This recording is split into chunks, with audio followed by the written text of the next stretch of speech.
A bunch of people, protesters, have come here, hung banners, carrying placards and handing out information to the lunch hour business crowd in downtown Vancouver.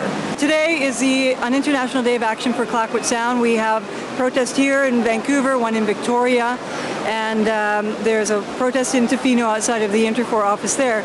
Also, there are phone and fax jams happening from organizations in Germany, in Asia, in the United States, and the American Lands Alliance, which is a major environmental organization, has sent a letter to one of Interfor's big customers in San Francisco saying American Lands Alliance and Friends of Clayoquot Sound are targeting you to cancel your contract with Interfor as a goodwill gesture. It's the first step in getting ancient forest products off your shelves.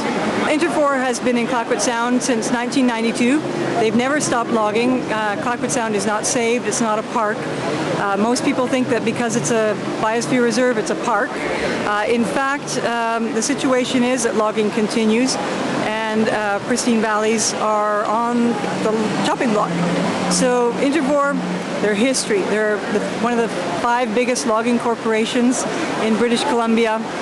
They are logging in the Idaho Valley, they're logging on in the Great Bear Rainforest, and they're logging on one of the most fragmented areas of British Columbia, the Vancouver Island. And when I first went to Clayoquot Sound, I was a government employee. I was a wildlife biologist. I was a bureaucrat.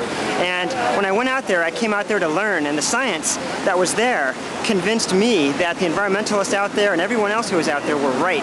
And I ended up going to work for the environmentalists as a result of what I saw there. It changed my life. And I think that's the take-home message that we need here, is that we need to keep up the struggle, and how one way to do that is to take this message back to our communities. We need to convince more people like me and more just average Joe Blows out there to get active and to write letters and make those phone calls and demand that Interfor stops logging in Clayoquot Sound, and it will happen. Interfor is one of the very worst abusers of endangered species that I know of anywhere in Canada. I mean, it ranges from marbled murrelets on Vancouver Island to spotted owls on the mainland. Interfor is guilty time and time and time again of the worst atrocities. They're logging in spotted owl habitat and marbled murrelet habitat as we speak. They're clear cutting. It's their dominant mode of activity, and we've got to stop them. International Forest Products, Interfor. I have had some personal experience with international forest products. You know, you read about them in the papers, but what I've seen them doing in places like the Idaho Valley is beating people up, swinging sticks at them, trying to run them over with their machinery, stealing things like art supplies and things like that, just general harassment. I've also read a report called Repeat Offender, in which over 300 offenses against the Forest Practices Code were logged against Interfor in a 2-year period. No charges.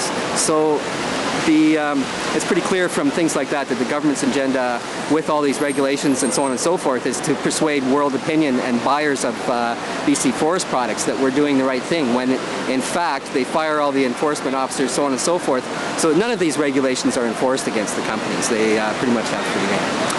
And so for that reason, I think Interfor should be kicked off the planet. So yeah, we're here today at the Bentall Center.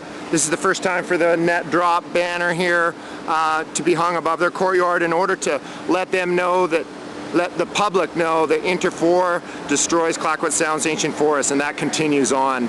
A lot of people think that after '93 that a lot of the issues were solved out in Clayoquot Sound, but that's not the case. Interfor has a very, very aggressive logging plan over the next while, and it's really appropriate that people become aware of that and get activated again.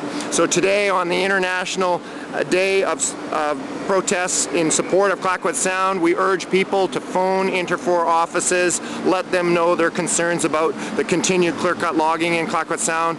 Phone Windsor Plywood, which is one of the major outlets of Interfor wood here in Vancouver and across BC. Phone the Ministry of Forests and let them know that this needs to stop once and for all, and we can get on to sustainable forest planning for communities all up and down the west coast of Vancouver Island.